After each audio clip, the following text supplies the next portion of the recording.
towards backward classes BCs, demanding 42% reservation for BCs in local body elections.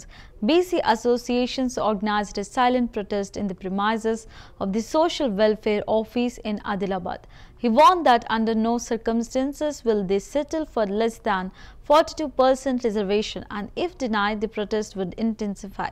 He added that following the call of the state, BC Association peaceful protest programs will continue. However, if the government fails to provide 42% reservation, they will announce an agitation plan and fight until their demand is met. రాష్ట్ర నాయకత్వ పిలుపు మేరకు మరి ఇక్కడ మహాత్మా బాపులే విగ్రహం దగ్గర మౌన దీక్ష చేపట్టడం జరిగింది. బీసీ సంఘాలు ఏకమై ఈరోజు ఆదిలాబాద్లో ఐక్యతగా ఉండి మరి ఇక్కడ వచ్చి మౌన దీక్ష చేపట్టడం జరుగుతున్నది. ఇవాళ రాష్ట్ర నాయకత్వం పిలుపు మేరకు ఈరోజు అన్ని జిల్లాలలో మరి మౌన దీక్ష చేపట్టడం జరిగింది.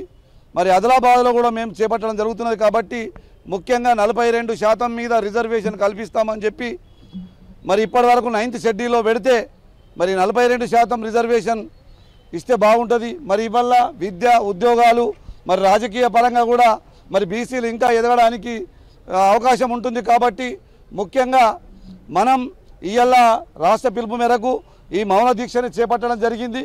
రాష్ట్ర